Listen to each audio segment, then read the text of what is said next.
জুলাই সনদের আইনি ভিত্তি এবং সাংবিধানিক ভিত্তি নিশ্চিত করতে হবে।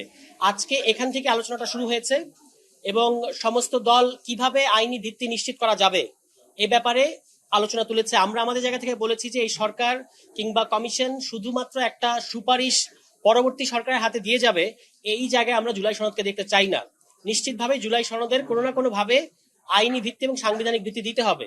এটা দেওয়ার সর্বোৎকৃষ্ট উপায় আমরা সবসময় বলেছি যে জনগণের অভিপ্রায়ের ভিত্তি দিতে হবে, কারণ নেক্সট পার্লামেন্টে যদি দেয়া হয়, সর্বোচ্চ সংখ্যাগরিষ্ঠের ভিত্তিতে যে পার্লামেন্ট গঠিত হয় তারাও যখন কোনো সংশোধনী আনে, এই সংশোধনী পরবর্তীতে আদালত চাইলে বাতিল করে দিতে পারে। বাংলাদেশে একাধিক নজির আছে।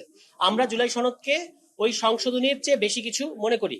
ফলে আমাদের কিন্তু শুরু থেকেই এই দাবিটা ছিল। আপনারা জানেন যে গণপরিষদ গঠন করতে হবে, আগামী নির্বাচনটা হতে হবে গণপরিষদ নির্বাচন, এবং এছাড়াও আগামী যে নির্বাচিত সভা তাদেরকে একই সাথে দুটো ভূমিকা দেওয়া যেতে পারে। তারা একই সাথে গণপরিষদ এবং একই সাথে পার্লামেন্টের ভূমিকা পালন করবে। এই কথাটা আমরা লাগাতার বলে এসেছি এবং তখন রাজনৈতিক দলগুলো এটাতে খুব বেশি একমত না হলেও এখন আজকে আমরা যেখানে এসে দাঁড়িয়েছি, আমরা নিঃসন্দেহে এটা বলতে পারি যে আজকে আমরা প্রায় সমস্ত রাজনৈতিক দল একটা কনসেনসাস কিংবা ঐক্যমত্যের জায়গায় আসছে। সেটা হচ্ছে যে জুলাই সনদের আইনি ভিত্তিটা আগেই দিতে হবে। এক্ষেত্রে আপনারা জানেন যে কমিশনের পক্ষ থেকে সাংবিধানিক আদেশের কথা বলা হয়েছে ইতিপূর্বে। অন্যান্য দলও কিছু কিছু দল এই দাবি তুলেছে। আমরা বলেছি যে আপনি আজকে যে কথাটা আমরা বলেছি আমাদের বক্তব্যে, যে সাংবিধানিক আদেশ হোক, লিগেল ফ্রেম অর্ডার হোক, অথবা রেফারেন্ডাম অর্ডিন্যান্স হোক, যে নামই হোক না কেন, এটার ভিত্তিতে একটা গণভোট করা হোক, যেটা সাধারণ নির্বাচনের দিন একই সাথে অনুষ্ঠিত হবে। এবং এই রেফারেন্ডামের মধ্য দিয়ে আগামীতে যারা নির্বাচিত হবে, নির্বাচিত যে সভা, তারা কিন্তু একই সাথে তাদের একটা সাংবিধানিক পরিবর্তন করার এখতিয়ার থাকবে, যেটা সংশোধনীর চেয়ে বেশি কিছু। শুধুমাত্র পার্লামেন্ট হিসেবে আমরা এটাকে দেখছি না, তার ডুয়েল রোল থাকবে। এটাই জনগণ রেফারেন্ডামের মধ্য দিয়ে অনুমোদন করবে, গণভোট। এবং এই গণভোটের ব্যাপারে আমরা আজকে যেটা মনে হলো যে বিএনপিও কিছুটা নিমরাজি এখন পর্যন্ত, বাকিটা তারা তাদের অফিসিয়াল ব্রিফিং এ বলবে। কিন্তু আমরা এই যে প্রক্রিয়াটা বললাম, আমরা বলেছি যে সোজা পথ কখনোই আমরা অ্যাভয়েড করতে পারি না। এই সোজা পথটা হচ্ছে যে সাংবিধানিক আদেশ হোক কিংবা রেফারেন্ডাম অর্ডার হোক, যে নামই আপনি দেন, এর ভিত্তিতে গণভোট হবে এবং গণভোটের মধ্য দিয়ে জনগণ আগামী সংসদকে বা আগামী নির্বাচিত সভাকে একটা স্পেশাল স্ট্যাটাস দিবে, যে তারা প্রথম অধিবেশনে হোক কিংবা একটা নির্দিষ্ট সময়ের মধ্যে হোক তারা সাংবিধানিক পরিবর্তনগুলো করবে। সেই সাংবিধানিক পরিবর্তনগুলো কিন্তু সংশোধনীর চেয়ে বেশি কিছু, যেগুলো ইতিমধ্যেই এই বিদ্যমান সংবিধানের বেসিক স্ট্রাকচারকে চেঞ্জ করবে। অনেকগুলো প্রস্তাব আছে, তার মধ্যে মূলনীতি আছে, মূলনীতি পরিবর্তন হচ্ছে আপনারা জানেন, তারপরে আপার হাউস হচ্ছে, তারপরে আপনার হাইকোর্টের বিকেন্দ্রীকরণ হচ্ছে, প্রধানমন্ত্রীর 2 মেয়াদের বেশি থাকতে পারবে না, এই প্রস্তাবগুলো আছে। এগুলো কিন্তু সংশোধনীর মাধ্যমে করা যাবে না।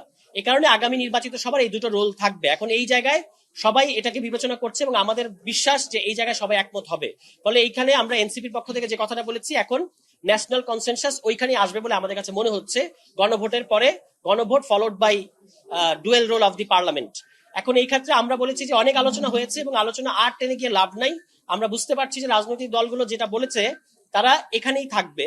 কমিশনকে আমরা আজকে অনুরোধ করেছি যে আপনারা এই যে আগামী বৈঠকে, এর আগে কমিশন কিন্তু আমাদেরকে বলেছেন যে আপনারা নিজেদের মধ্যে আলোচনা করে আসেন। তো রাজনৈতিক দলগুলো নিজেদের মধ্যে আলোচনা করেছে, ইনফরমালি আলোচনা করেছে, সেমি আনুষ্ঠানিক আলোচনা করেছে, এগুলো আপনারা জানেন। আজকে আমরা কমিশনকে বলেছি যে এই যে বিভিন্ন রাজনৈতিক দল যে কথাগুলো বললো, ভাষাগত ভিন্নতা বাদ দিলে মোটামুটি স্পিরিটের দিক থেকে সবাই এক জায়গায় এসেছে যে জুলাই সনদের আইনি ভিত্তি এবং সাংবিধানিক ভিত্তি দিতে হবে। এই স্পিরিটটাকে কমিশন এখন পরবর্তী সভায়, সেটা আগামীকালকে হোক কিংবা পরশুদিন হোক, তারা চাইলে এক পাতায় একটা ডকুমেন্ট, একটা প্রস্তাব আমাদের সামনে নিয়ে আসতে পারে। তাহলেই কিন্তু আলোচনাটা একটা শেষের দিকে বা পরিণতির দিকে যাবে। এই বক্তব্যটা আমরা আমাদের জায়গা থেকে রেখেছি। গণভোটটা এখন সবাই সিরিয়াসলি বিবেচনা করছে এবং আমাদেরও, যেহেতু আমরা জুলাই সনদকে আইনি ভিত্তি দেওয়ার ব্যাপারে সিরিয়াস, আমাদের গণভোটে খুব বড় রিজার্ভেশন নাই।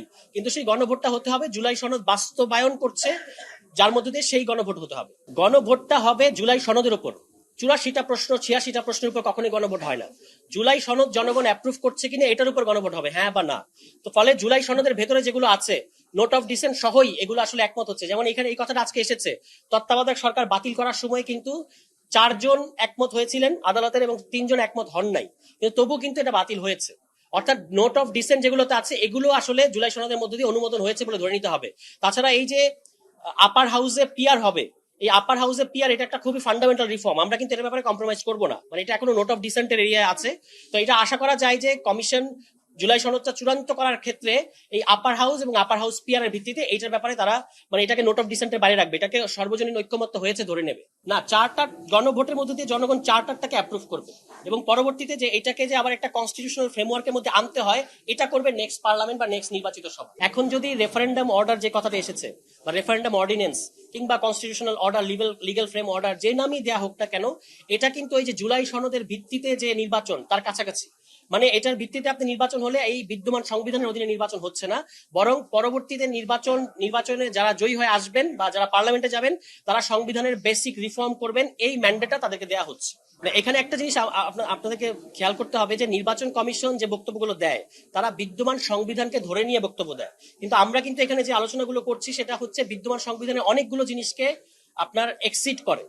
ফলে যখন এটার ব্যাপারে কনসেনসাস হবে তখন নির্বাচন কমিশন এটাকে মান্য করা ছাড়া তার তো অন্য কোনো রাস্তা নাই, কারণ এটা তো পলিটিক্যাল কনসেনসাস বা রাজনৈতিক ঐক্যমত্য হচ্ছে এখানে, এবং সেটা আবার আপনি একটা রেফারেন্ডাম অর্ডারের মধ্য দিয়ে প্রতিষ্ঠিত করছেন। ফলে এইটাকে না মানা ছাড়া তো অন্য কোনো উপায় থাকবে না নির্বাচন কমিশনের কাছে। আমরা তো মনে করি যে যদি সমস্ত রাজনৈতিক দল এখানে একমত হয় যে গণভোট হবে, তাহলে বাংলাদেশের জনগণ, এবং যেহেতু রাজনৈতিক দলগুলো জনগণেরই প্রতিনিধিত্ব করে, ফলে তারা তখন যখন দেখবে যে রাজনৈতিক দলগুলো একমত, তখন জনগণ আসলে এই জুলাই সনদের প্রশ্নে, আমরা তো জনগণের মধ্যে কোনো নেতিবাচক ব্যাপার দেখি না, জনগণ চায় যে জুলাই সনদটা বাস্তবায়ন হোক।